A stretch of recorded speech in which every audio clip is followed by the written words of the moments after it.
c'est un projet mortifère pour évidemment les facteurs, puisqu'on veut supprimer 43 emplois, et pour le service public qu'on doit aux usagers des arrondissements 1er, 2e, 3e, 4e et 14e. Et je voudrais bien sûr remercier aujourd'hui toutes les associations, les partis politiques qui sont là, les CIQ.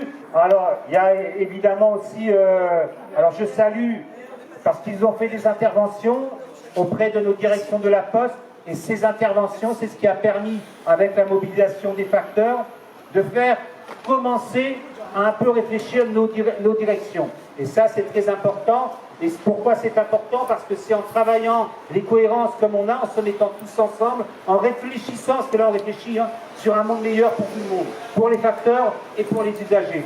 Et ça, quand on le fait, eh ben, on avance. Donc il ne faut jamais se désespérer, mais au contraire, toujours avoir l'espoir de changer les choses. Et c'est ce qu'on fait au quotidien. C'est ce qu'ont fait les facteurs qui sont là. Et je les remercie de leur présence, parce que je pense qu'on peut aussi les applaudir, parce que leurs conditions aujourd'hui, voilà, leurs conditions aujourd'hui, elles sont déjà précaires. Parce que c'est des tournées à découvert chaque jour. C'est des CDD, c'est des CDI. Et donc ça, aujourd'hui, ils assurent un service public alors que la Poste ne leur donne pas les moyens. Donc ça, c'est important. Je salue aussi l'implication des ULCGT sur Marseille, qui sont en train aussi de construire à travers des pétitions, de construire aussi le rapport de force nécessaire pour qu'on puisse travailler, nous, les salariés, dans de bonnes conditions, et que quand on ouvre sa boîte à lettres pour un usager, bah tiens, il a son courrier tous les jours. Parce que ça devient aussi, ça, tout con, mais pour avoir aujourd'hui son courrier tous les jours, c'est pas avec la direction de la Poste qu'on les aura. Donc, chers amis, chers camarades, on a... ça va. Donc on a, vous l'avez compris, un intérêt majeur à être tous et toutes ensemble aujourd'hui. Je pense qu'Éric a rappelé des choses essentielles qui font que certains combats passent du stade de calme plat, électroencéphalogramme plat, et on va tout droit à la catastrophe, à des combats qui sont gagnables. Et ça fait toute la différence.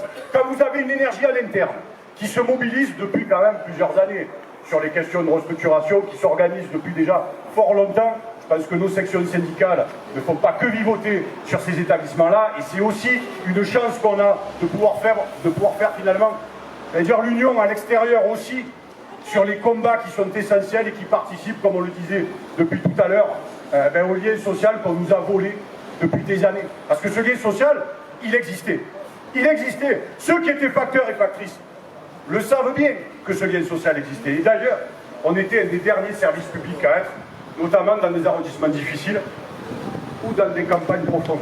Ne les oublions pas, parce que ces citoyens et ces citoyennes-là ne sont pas en reste du côté de l'abandon des missions de service public, en particulier de la Poste. Donc ce qu'on nous a volé, on se donne les moyens de le retrouver, de le récupérer, de le réexporter là où il mérite d'être, c'est-à-dire au plus près des citoyens, au plus près des besoins de la population. Donc oui, on a besoin d'être syndicats ensemble, on a besoin des élus. Voilà, on a besoin des élus toute l'année, on a besoin des usagers, et toute l'année, on a besoin de tout le monde toute l'année. Cette séquence, elle ne va pas s'arrêter demain, d'accord? On est sur, Éric l'a dit, 43 quoi? 43 casiers de facteurs qui disparaîtraient. Alors c'est inéluctable, alors on ne peut rien faire, alors, c'est ça? Eh bien non, non. La différence, c'est que quand l'enjeu est de cette taille-là, si on n'est pas capable d'être en union sacrée, on n'a pas le droit de se dire défenseur du service public, on n'a pas le droit de se dire j'ai ma place, moi j'ai ma voix à apporter. Soit on défend, et ce sont les actes qui nous jugeront, soit on parle effectivement, où on cloisonne, où on sectarise et où on ne se donne pas les moyens. Nous on a fait le choix aujourd'hui d'être dans l'unité, je dirais même dans l'union. Voilà. Et c'est l'union qui est importante. Quand on converge vers un objectif qui est le même, il faut savoir s'en donner les moyens. La marche est haute, le combat va être âpre, mais depuis la première fois, depuis fort longtemps, on se donne les moyens de le gagner. Chers camarades, un grand merci pour votre présence. Merci à tout le monde d'être présent. C'est un combat qui, chaque année, dans tous les services, on le voit. Chaque projet de réorganisation a ses spécificités. C'est en gros la seule démarche de la Poste, c'est de la productivité au détriment des usagers, au détriment des facteurs. Et tous les jours, tout au quotidien, tous les camarades ici présents, que ce soit au niveau des facteurs, au niveau des élus, des usagers, des associations, c'est une lutte quotidienne. C'est-à-dire, on a une démarche, c'est assurer un service public 6 jours sur 7, un service de qualité, et non pas comme a fait nos chères directions, faire mettre la flexibilité au quotidien avec de l'intérim, avec du CDD. On veut des gens qui sont des positions de travail pérennes, c'est-à-dire avec un titulaire pour une tournée, et non pas un CDD ou un intérimaire qui connaît maîtrise pas les tournées, qui est en difficulté et qui a des conséquences désastreuses au quotidien pour le service. C'est là où on constate qu'il y a du courrier qui disparaît, qui n'est pas retourné expéditeur, etc. Voilà la notion. Face à nous, on a une direction qui nous a donné une feuille de papier pour discuter sur ce bout de papier. On a dit non ensemble et on continuera à dire non tant qu'on saura que la direction n'est pas franche et loyale. C'est ce qu'on est en train de dire. C'est-à-dire qu'on a réussi à détendre ce calendrier, c'est une victoire, c'est une première victoire. La deuxième étape, c'est ces emplois-là. On a des propositions, parce qu'il ne faut pas croire qu'on arrive pour dire toujours non. Parce qu'on dit les syndicats, c'est non, non, non, tout. Non, on a des propositions pour assurer le service physique 6 jours sur 7. On a des propositions par rapport aux quartiers mal desservis, c'est-à-dire dans les cités et tout, où on demande que les colis reviennent au giron de la poste et non pas chez la sous-traitance, pour que les facteurs qui connaissent, qui maîtrisent le métier, puissent les délivrer. On l'a fait par le passé. Il y a 2 ans en arrière, en pleine période de Covid, on nous a sollicité, on était en première ligne. Les conséquences, c'est quoi aujourd'hui? Le remerciement, c'est moins 43 emplois. C'est ça les remerciements de la Poste. Parce que le travail, on l'assure, on nous félicite, on nous remercie, malgré la difficulté et les conséquences, avec une période très difficile. Et aujourd'hui, on vient nous remercier avec un supplément de 43 emplois. Mais en plus, sur quelle base? Sur une base théorique. Il n'y a même pas une prise en compte de la réalité du travail. La spécificité, les difficultés, tout cela n'est pas pris en compte. Et aujourd'hui, on le dénonce, mais en même temps, on le dit, il va falloir prendre le travail réel. Et à partir de là, construire des organisations de travail pérennes. On ne demande pas des réorganisations, on demande un état des lieux des organisations actuelles. Parce que les organisations actuelles génèrent un tel taux d'absentéisme, il faut l'entendre. Pourquoi? Parce que les facteurs sont fatigués. On entend les infirmiers qui sont à bout. Mais aussi, vous avez des policiers qui sont en souffrance. Vous avez des gens qui font des tentatives de suicide ici. Pourquoi? Parce qu'ils sont à bout. Et on n'entend pas ça. Et on ne le crie pas assez fort au niveau des âgés. Pourquoi? Parce que c'est le quotidien de nos facteurs aujourd'hui. Et ça, ils n'en veulent plus. Et s'ils sont mobilisés, les agents aujourd'hui, les camarades, les collègues, les usagers et tous les élus qu'on sollicite autour de nous, c'est pour dénoncer en premier. Et deuxièmement, on veut des réelles négociations sur des vraies organisations de travail. Le plan de productivité, la flexibilité et tout ce qui va au-delà, on n'en veut plus. Les gens sont à bout, les facteurs sont à bout, ils craquent un par un. Et la solution, si vous regardez, on a une explosion des ruptures conventionnelles, des abandons de poste. Pourquoi?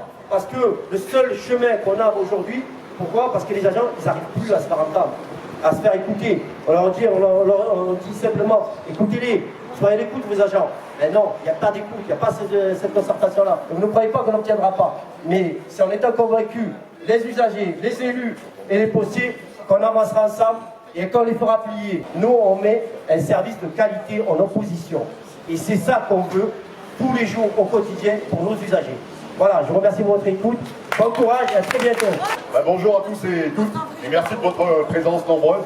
Alors je ne vais pas revenir sur tout ce qui a été dit parce que Karim a développé longuement un certain nombre de choses. Juste revenir sur un point, c'est le point, le premier qui nous a motivés quand on a su qu'on allait être organisé. On n'avait aucune idée, même si on se doutait un petit peu de l'ampleur du désastre qui nous attendait. Donc ça a été dit, 43 postes, soit 30% de l'effectif en moins, c'est absolument colossal et énorme. Mais quand on a commencé à s'adresser à nos usagers, aux élus, on savait pas ça. Et la première des motivations, c'était de se dire, ben voilà, on est dans une situation compliquée, avec effectivement beaucoup de précaires, des tournées qui sortent pas tous les jours au quotidien, et des usagers qui sont déjà très pénalisés. Et on s'est dit, qu'est-ce qu'on peut faire immédiatement pour améliorer la situation des usagers? Et là, on s'est dit, la première piste qu'on avait sous les yeux, c'était de se dire, c'est quand même pas normal de distribuer les avis de passage des colis des habitants des quartiers populaires du 14e et sans leur livrer ces colis-là. Donc on a pris notre bâton de pèlerin pour aller voir les élus, pour aller voir les usagers, pour aller voir la direction de Colipost, vu qu'ils ont séparé les entités entre le courrier et les colis, et pour leur dire, nous on veut récupérer ce travail-là, on veut le faire, on connaît nos usagers, on les voit au quotidien, il y a des quartiers qui restent malheureusement impossibles à servir parce qu'ils sont très dégradés, mais il y a plein d'endroits qui se sont améliorés, et la Poste, elle doit faire son job. Ça a été dit tout à l'heure par Yann, on est souvent, malheureusement, le dernier service public dans les quartiers populaires.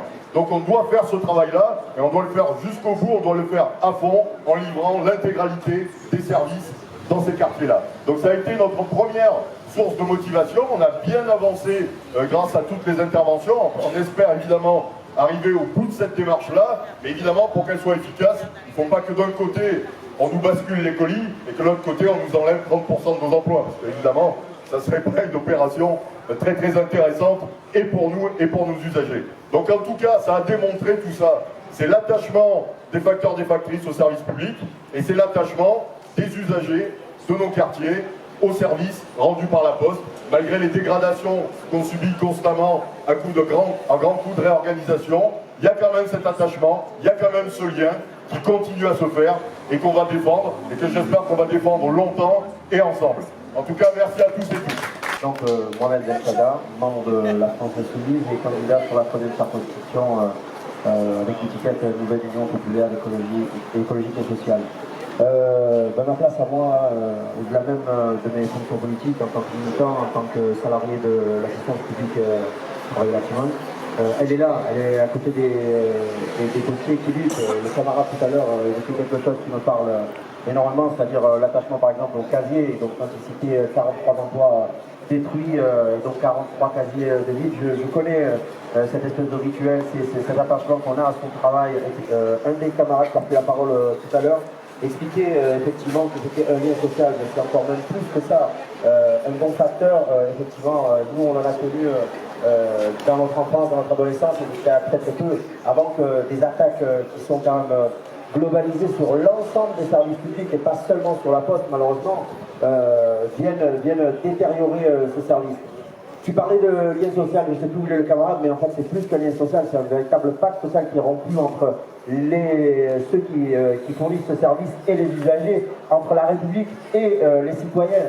Et ça, c'est quelque chose qui détruit le fameux vivre ensemble auquel on est extrêmement attaché. Pour nous, il est absolument insupportable, inadmissible qu'on s'attaque en déguisant qui de trop ou de loin ressemble quand même à une forme de plan social déguisé, quelque part 43 emplois, 30% des effectifs sur le secteur, c'est juste ignoble, quoi. Je sais pas, c'est juste fou. Le camarade parlait de la pénibilité, mais je te comprends, c'est juste inhumain ce qu'on vous demande. La flexibilité, la compétitivité, c'est bon, on n'en veut plus. Nous, ce qu'on veut, c'est des bons facteurs qui nous distribuent le courrier comme il faut, qui nous donnent nos colis quand on a commandé les choses, etc. etc. Et c'est ça le lien social, c'est la parole, c'est l'humanité, c'est pas effectivement toutes ces données statistiques avec lesquelles ils régissent nos vies et les vôtres. Oui, bonjour. Moi, je suis militant au NPA, le nouveau parti anticapitaliste. On voulait juste apporter un soutien aux postières et aux postiers en lutte. Alors, on était venu il y a quelques semaines parce qu'il y avait un des syndicalistes qui était menacé suite à un droit de retrait, là-dessus. Bon, là, on voit un peu la politique de la Poste, en quoi elle est semblable tout le temps. On tape pour les équipes syndicalistes combatives, et puis après, on annonce des réorganisations pour faire peur. D'abord, on fait peur, puis après, on annonce la bagarre. Donc, évidemment, il n'y a aucune raison pour les travailleurs et les travailleuses d'accepter ces suppressions d'effectifs. Et même si la Poste a l'habitude de battre d'attaquer bureau par bureau, il va falloir aussi se battre plus largement. Alors, ça signifie commencer localement. Et ça, on peut encourager les luttes et se sentir solidaire là-dessus. Je voulais juste dire, voilà, c'est des attaques patronales qu'on voit un peu partout aujourd'hui. Je voulais juste glisser deux mots sur une grève qui a lieu depuis un mois à l'ARS. Alors c'est les sous-traitants du nettoyage qui sont en grève contre, un peu un truc similaire, ils veulent supprimer un poste dans le nouveau contrat de sous-traitance. Donc voilà, il va falloir aussi qu'on apprenne à discuter tous ensemble, à se battre tous ensemble, parce que quand même c'est aussi ça, comme ça qu'on va pouvoir les faire reculer largement. On peut encore se féliciter tous ensemble. Donc bien sûr, c'est une étape importante qui va compter, parce qu'elle est médiatique. La direction de la Poste, on va continuer à mettre la question. On a dit, alors je ne vais pas utiliser le terme, il y a une rencontre lundi à 13h30 à Euromed, où ils vont encore nous présenter leur projet. On est clair, il n'est pas question que ce projet mortifère s'applique. Donc on va bien sûr se tenir ensemble informés, on va avoir un certain nombre d'initiatives, continuer à construire ensemble le rapport de force nécessaire. Donc ça c'est important, alors on va se dire, hein, je vais faire un petit clin d'œil, on est un peu un front populaire là, ensemble, et ben on va le maintenir celui-ci. Et c'est ça qui va nous permettre d'avancer, et on le voit sur nos cohérences revendicatives, et tous ensemble, il n'y a pas de raison qu'on n'y arrive pas.